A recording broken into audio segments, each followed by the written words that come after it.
حضور علیہ الصلوۃ والسلام کا سارا سفر معراج جسمانی ہے، مسجد حرام سے لے کے مسجد اقصیٰ تک، اور مسجد اقصیٰ سے سدرۃ المنتہا تک، اور سدرۃ المنتہا سے قاب قوسین او ادنیٰ تک، سارا سفر تینوں مرحلوں پر مشتمل، سارا سفر جسمانی اور روحانی مشترکہ ہے، یعنی جسم اقدس کے ساتھ ہے۔ اس پورے سفر کا کوئی ایک مرحلہ بھی ایسا نہیں جو صرف آپ کی روح مبارک نے کیا ہو اور جسم اقدس ساتھ نہ ہو۔ اب بات سمجھ گئے؟ میں پھر دوہرا رہا ہوں، اس پورے سفر کا کوئی ایک مرحلہ بھی ایسا نہیں ہے جہاں آقا علیہ الصلوۃ والسلام کا جسم اقدس اور آپ کی روح مبارک دونوں اکٹھے نہ ہوں۔ ایسا نہیں کہ کچھ حصہ جسم اقدس کے ساتھ آپ نے سفر فرمایا، کچھ حصہ جسم اقدس رہ گیا اور روح مبارک کے ساتھ سفر کیا، یہ تفریق نہیں ہوئی۔ اب اس کی وجہ سمجھاتا ہوں۔ علماء نے ان چیزوں پر لکھا ہے، اکابر علماء نے، ائمہ نے۔ میں آپ کو سادہ طریقے سے اس کی بنیادی، اس کا جو سر ہے، راز ہے، اس کی حقیقت و حکمت سمجھاتا ہوں۔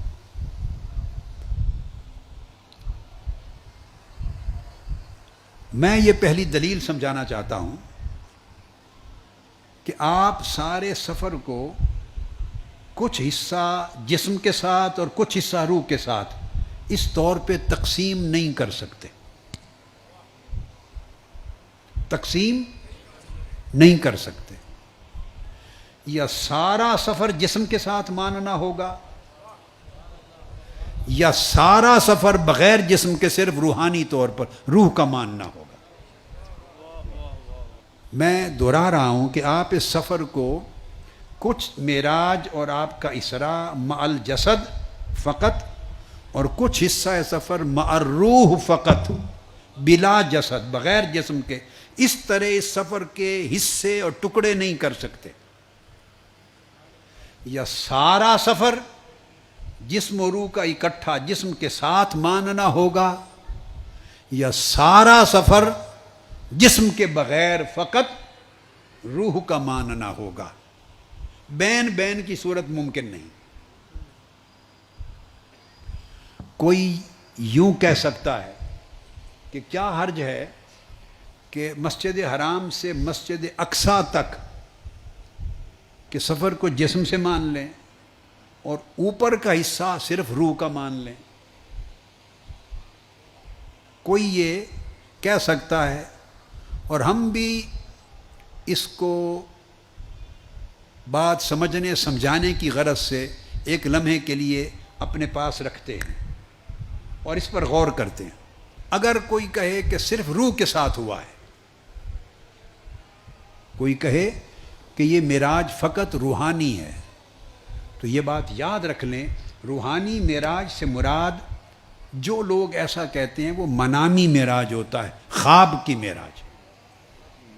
روحانی معراج سے مراد یعنی سوئے اور رات خواب میں معراج کیا، منامی معراج ہے، خواب کی معراج۔ یہ ہے روحانی معراج کا معنی۔ اگر آپ روحانی اور منامی معراج مان لیں تو یہ معجزہ ہی نہ رہا۔ اگر اس موقف کو مان لیں تو یہ معجزہ ہی نہ رہا، اور معجزے کا کلیتاً انکار ہو گیا۔ اور یہ قرآن مجید میں اللہ پاک کا فرمانا سبحان الذی اسریٰ بعبدہ استغفر اللہ العظیم، یہ ایک ایسا اللہ کا ایک ایسا دعویٰ بن گیا کہ جس دعوے کی کوئی ضرورت ہی نہیں تھی، اور جس دعوے میں کوئی حقیقت ہی نہیں تھی، کہ پاک ہے وہ ذات جو اپنے بندے کو لے گئی۔ وہ ذات خواب میں تو ہزاروں اولیاء کو لے جاتی ہے، تو آقا علیہ السلام کی تخصیص کیا ہوگی؟ خواب میں تو ہزاروں اولیاء آقا علیہ السلام کی امت کے ایسے ہو گزرے ہیں اور ایسے ہوتے ہیں جنہیں خواب میں مسجد حرام سے مسجد اقصیٰ تک خواب میں اور کبھی آسمانوں تک یہ سفر کرایا جاتا ہے. کئیوں نے کیا ہے، کئی اللہ کے کئی اولیاء نے یہ سفر کیا ہے. اور اگر وہ خواب ہی کا سفر ہے تو پھر تو آقا علیہ السلام کی تخصیص نہ رہی، اور تخصیص جب نہ رہی تو معجزہ نہ رہا، جب معجزہ نہ رہا تو اللہ کا کلام غیر ضروری بن گیا اور دعویٰ بغیر بنیاد کے بن گیا. تو یہ نہ قرآن میں اس کا ورود ریلیونٹ رہا، نہ سورہ النجم والنجم اذا ہوا سے آگے وہ کوئی 16-17 آیتوں کا کوئی ریلیونس نہ رہا آقا علیہ السلام کی ذات سے. وہ الگ بات ہے، اس بحث میں نہیں پڑھتے کہ اس سے مراد جبرائیل امین کو لینا ہے، ما زاغ البصر وما طغی، یہ اللہ پاک کو لینا ہے. ثم دنا فتدلی سے مراد آقا علیہ السلام کو اور اللہ کی ذات کو لینا ہے، یا آقا علیہ السلام کو اور جبرائیل امین کی ذات کو لینا ہے. فتدلی سے مراد کس کو لینا ہے؟ فکان قاب قوسین او ادنیٰ سے مراد کس کو لینا ہے؟ بحث تو یہی ہوتی ہے نا علماء میں کہ اس جگہ اس لفظ کا اشارہ اللہ رب العزت کی طرف ہے یا اس کا اشارہ سیدنا جبرائیل علیہ السلام کی طرف ہے. بھائی اللہ کی طرف ہو یا جبرائیل امین کی طرف ہو، اگر سب کچھ خواب میں ہوا ہے تو یہ معجزہ ہی نہیں ہے.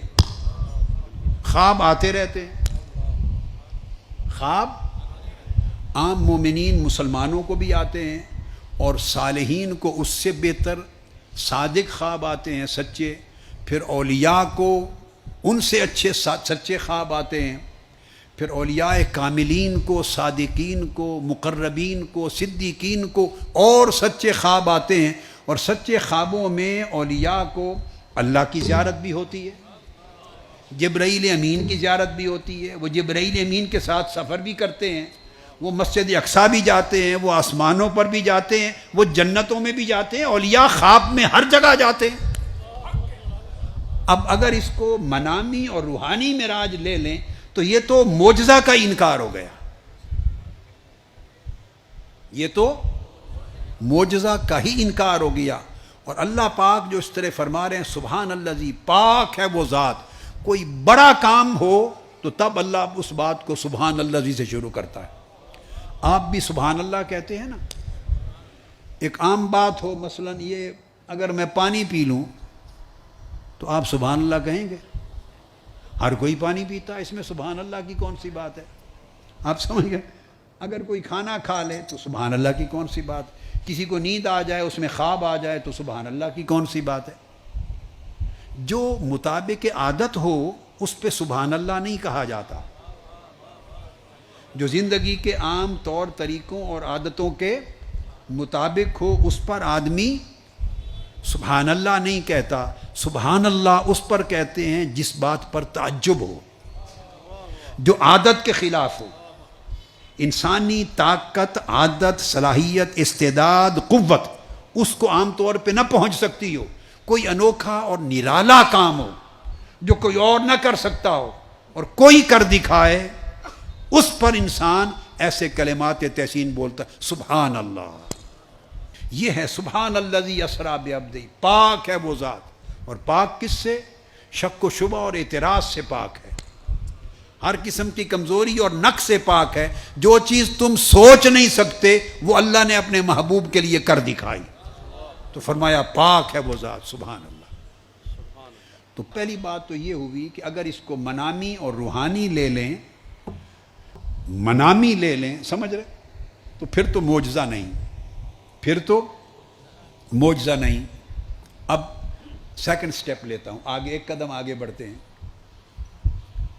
For the sake of discussion, ایسے بحث کے لیے، بات کو سمجھنے سمجھانے کے لیے ایک دوسرا اینگل سمجھتے لے لیتے ہیں کہ کوئی یہ کہے جب کہ یہ بات کسی نے کہی نہیں. یہ بھی بتا دوں، ایک امکان لے رہا ہوں، پاسبلٹی، جب کہ اس امکان اور پاسبلٹی کو کسی نے علماء اور ائمہ میں سے کسی نے نہیں لیا.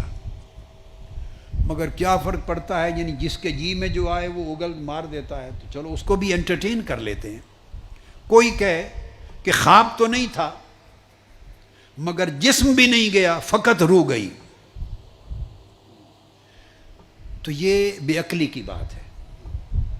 اس لیے کہ ایسا کہنے والا گویا یہ کہنا چاہتا ہے کہ ایک وقت اس رات ایسا آیا کہ جسم اقدس آرام فرما تھا اور جسم سے روح نکل گئی تھی، یعنی جب روح نکل جائے تو اس کیفیت کو موت کہتے ہیں۔ تو آپ معراج کا موضوع بیان کرتے ہوئے معاذ اللہ آقا علیہ السلام کی ذات اقدس پر موت وارد کر رہے ہیں کہ روح جسم سے نکل گئی۔ جب روح نکل جائے، خالی جسم رہ جائے، اسی کو موت کہتے ہیں، اسی کو۔ تو اگر جسم وہیں رہا اور خالی روح چلی گئی معراج پر تو یہ تو موت کی کیفیت ہے۔ اس پر سبحان اللہ کیسے بنا؟ سبحان اللہ جی، اس پر کیسے بنا؟ معاذ اللہ، استغفر اللہ۔ اور یہ ایک ایسی بات ہے کہ یہ بجائے آقا علیہ السلام کی شان بیان کرنے کے، یہ اس کے برعکس ہے۔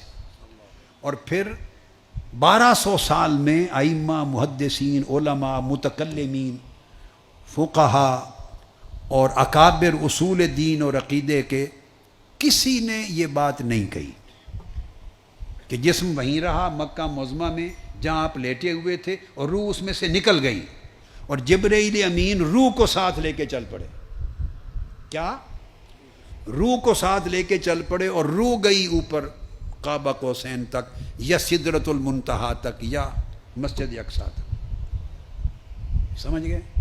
تو یہ نامعقول بات ہوگی اور نہ یہ عقل میں آنے والی ہے نہ نقل میں آنے والی ہے، یہ سراسر غلط، بے بنیاد اور نادانی کی بات ہوگی۔ اور پھر اس پر اگلی بات یہ کہ اگر خالی روح نے سفر کرنا تھا تو اس کے لیے براق لانے کی کیا ضرورت ہے؟ اگر روح نے سفر کرنا ہو تو گھوڑے لائے جاتے ہیں روح کے لیے؟ روح کے لیے کوئی گھوڑے یا کوئی براق لائے، اس کے لیے سواری کی کیا ضرورت ہے؟ روح تو خود اس براق سے بھی زیادہ نورانی ہے۔ یہ جو براق لایا گیا یہ تو خود اس بات کا میسج ہے کہ آقا علیہ السلام جسد مبارک سمیت بنفس نفیس سفر کے لیے تشریف لے جا رہے ہیں۔ یہ جو براق کا ذکر آیا ہے وہ خود ایک میسج ہے کہ یہ سفر نہ خواب کا تھا نہ خالی روح کا تھا، جس میں پاک کے ساتھ سوار ہوئے جیسے سواری کی جاتی ہے۔ آپ سمجھے بات کو؟ جیسے سواری کی جاتی۔ خود براق اٹ سیلف اس بات کی کافی و وافی دلیل ہے کہ منامی اور روحانی نہیں ہے، محض روحانی نہیں ہے، منامی تو ہے ہی نہیں، منامی تو ہے ہی نہیں۔ اور پھر اگر واپس آ کے آقا علیہ الصلوۃ والسلام یہ فرما دیں اور آپ نے فرمایا ہو کہ میں نے آج رات خواب میں معراج کیا ہے اور خواب میں مسجد اقصیٰ پہ گئے ہوں، تو کسی کو اعتراض کرنے کی ضرورت ہے؟ ابو جہل کو اعتراض کرنے کی ضرورت ہے؟ سیدنا ابو بکر صدیق کو تصدیق کرنے کی ضرورت ہے؟ کفار و مشرکین کا اکٹھ کرنے کی کوئی ضرورت ہے سین کعبہ میں اس بات پہ کہ انہوں نے دعویٰ کیا ہے کہ آج میں نے خواب میں معراج کیا؟ تو اکٹھ کس چیز کا؟ ہر کوئی خواب میں کر سکتا ہے۔ کسی کا معراج یہاں تک، کسی کا یہاں تک، کسی کا وہاں تک، ہر کسی کی اپنی صلاحیت ہے۔ تو اس پر تو اعتراض ہی نہیں بنتا، انکار بھی نہیں بنتا، تصدیق بھی نہیں بنتی، تکذیب بھی نہیں بنتی۔ اور پھر احادیث میں آتا ہے کہ وہ اکٹھے ہو کر آقا علیہ السلام سے سوال کرنے لگے کہ بتائیں مسجد اقصیٰ میں کیا ہے، راستے میں کیا دیکھا؟ اگر کسی نے خواب دیکھا ہو تو خواب بتائے تو کوئی اس عمارت کی کڑیاں بھی پوچھتا ہے اس سے، اس کی کھڑکیاں بھی پوچھتا ہے۔ خواب دیکھا ہو تو اس کی کوئی تفصیلات اور علامات بھی پوچھتا ہے۔ اب بھلے سفر میں بھی کوئی پوچھتا ہے کہ کسی قافلے کو دیکھا، کیا ہوا کیا نہیں ہوا۔ خواب اگر کوئی بتا دے میں نے خواب دیکھا ہے تو اس سے کوئی سوال کرنا بنتا ہی نہیں ہے۔ اس سے ثابت ہوا کہ آقا علیہ السلام نے بھی صبح جب بیان کیا تو خواب کر کے بیان نہیں فرمایا تھا، ایک کھڑی جیتے جاگتے معراج کی حقیقت کو بیان کیا تھا۔ تب ہی تو ایک زلزلہ بپا ہو گیا کفار میں کہ یہ کیسی بات کر دی، ایک ہی رات میں یہ وہاں سے یہاں کیسے ہو کے آ گئے؟ تو خواب میں تو ہوتا رہتا ہے۔ تو یہ تو پہلی بات کی نفی ہو گئی، ٹھیک ہے۔ اب دوسری بات جو میں نے شروع کی تھی تو میں نے کہا کہ رک جاتے ہیں، پہلے اس حصے کو تھوڑا دیکھ لیں. اب دوسری بات لیتے ہیں. وہ امکان اگر کوئی کہے، جو میں نے کہا یہ بھی معقول نہیں ہے اور منقول بھی نہیں ہے، کوئی یہ کہے کہ مکہ معظمہ سے بیت المقدس مسجد اقصی تک تو جسم کے ساتھ ہوا، تو وہاں مسجد اقصی کے بعد باقی معراج روحانی ہے، روح کا ہے، جسم کا نہیں. اب اس پریپوزیشن کو لے لیتے ہیں. اگر کوئی یہ کہے تو اس پر سوال بنتا ہے، اس سے پوچھا جائے گا کہ اگر مسجد اقصی تک آپ نے مانا کہ جسم کے ساتھ گئے، اوپر روح کے ساتھ گئے، تو جسم کہاں چھوڑ گئے؟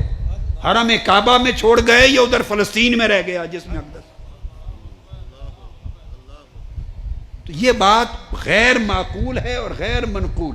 یعنی آپ اگر تقسیم کریں گے تو کیا بنے گا؟ مسجد اقصی تک جسم کے ساتھ گئے تو وہاں کیا ہوا کہ پھر وہاں سے روح اقدس نکال لی گئی، جسم وہیں چھوڑ دیا گیا. اگر کہیں کہ جسم ادھر ہی رہا تو پھر تو مسجد اقصی تک بھی جسم کے ساتھ نہیں گئے. اور اگر کہیں وہاں تک جسم کے ساتھ گئے اوپر روح کے ساتھ، تو جسم پھر وہاں کہاں چھوڑا؟